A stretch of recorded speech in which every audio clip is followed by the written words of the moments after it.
അങ്ങനെ ഹീറോന്റെ കരീഷ്മ XMR 210 പകരം 250cc Karizma ഡീലർഷിപ്പിൽ എത്തിയിട്ടുണ്ട്. ഉടനെ തന്നെ അതിന്റെ ലോഞ്ചും കാര്യങ്ങളൊക്കെ നമുക്ക് പ്രതീക്ഷിക്കാവുന്നതാണ്. ഹീറോന്റെ 250 ആയാലും 210 ആയാലും അതിന്റെ ക്വാളിറ്റി ഇഷ്യൂസ് ഭയങ്കരമായിട്ടുണ്ട്. അത് സോർട്ട് ഔട്ട് ചെയ്യാതെ ഇറക്കിയിട്ട് വലിയ കാര്യമുണ്ടെന്ന് തോന്നണില്ല. ഇതിനകത്ത് സത്യം പറഞ്ഞ ഇതിന് സൊല്യൂഷൻ കണ്ടെത്തേണ്ട ഡീലർഷിപ്പുകാർ ഇപ്പോഴും സത്യം പറഞ്ഞ സ്പ്ലെൻഡറും അങ്ങനെ 100cc വണ്ടികളുടെ സർവീസിനുള്ള കേപ്പബിലിറ്റിയേ ഉള്ളൂ.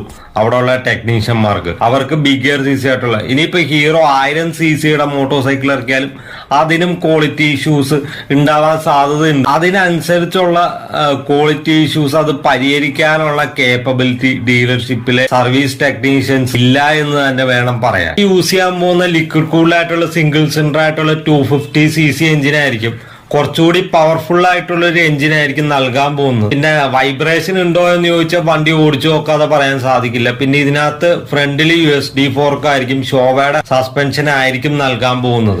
ഇത് ഗോൾഡൻ കളർ ആയിരിക്കും. ഇപ്പൊ ഡിസൈനെ പറ്റി സംസാരിക്കാൻ ഡിസൈനിൽ കാര്യമായ വ്യത്യാസമൊന്നും കമ്പനി വരുത്തിയിട്ടില്ല. ആ സെയിം 210 ഡിസൈൻ തന്നെ ആയിരിക്കും. 210 കുറച്ച് പാനൽ ഗ്യാപ്പ് ഉണ്ടായിരുന്നു, അത് ഒഴിവാക്കിയായിരിക്കും പുതിയ ഡിസൈനിൽ ഇത് വരാൻ പോകുന്നത്. അത് മാത്രമായിരിക്കും പ്രധാനമായിട്ടും കമ്പനി ശ്രദ്ധിക്കുന്ന മാറ്റം.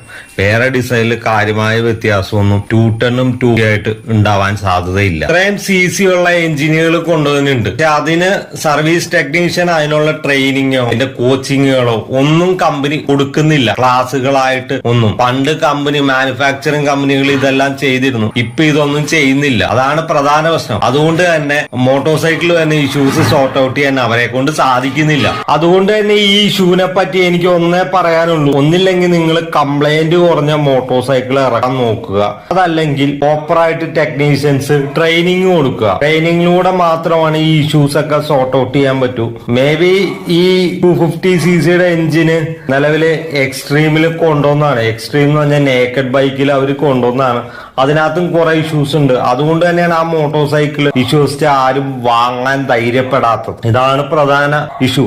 വാങ്ങിയവരെല്ലാം പെട്ടിരിക്കുകയാണ്. ഞാൻ ഈ പറഞ്ഞിരിക്കുന്ന എല്ലാ ഡീലർഷിപ്പുകളെയും കാര്യമല്ല. 1-2 ഡീലർഷിപ്പ് മാത്രമാണ് നല്ല ഡീലർഷിപ്പുകൾ. ബാക്കിയെല്ലാം മോശമായ സർവീസ് നൽകുന്ന ഡീലർഷിപ്പുകളാണ്. മോശമായ സർവീസ് ചെയ്യുന്ന സർവീസ് സെന്റർ പ്രോപ്പറായിട്ട് ട്രെയിനിങ് കൊടുത്ത് അവരെ ബെറ്റർ ആക്കി ഉയർത്തി കൊണ്ടുവരികയും വേണം. എങ്കിൽ മാത്രമാണ് ഈ 250cc എഞ്ചിൻ വെച്ച് തന്നെ കരീഷ്മ കൂടുതൽ ആൾക്കാരിലോട്ട് എത്തുകയുള്ളൂ. പിന്നെ നിങ്ങളുടെ ബിഗർ CC ആയിട്ട് വരുന്ന എക്സ്പൾസ് 421 കൂടുതൽ ആൾക്കാരിലോട്ട് എത്തുകയുള്ളൂ. പിന്നെ എടുത്തു പറയേണ്ട മറ്റൊരു കാര്യം, കുറഞ്ഞ ബഡ്ജറ്റിൽ കുറച്ചുകൂടി ക്വാളിറ്റി ഉള്ള പ്രോഡക്റ്റുകൾ കൊണ്ടുവരാൻ ശ്രമിക്കുക. എന്തുകൊണ്ട് കരീഷ്മ 210 ഫെയിലിയർ ആയി എന്ന ചോദ്യത്തിനുള്ള ഉത്തരമായിട്ട് പറയുകയാണെങ്കിൽ ആ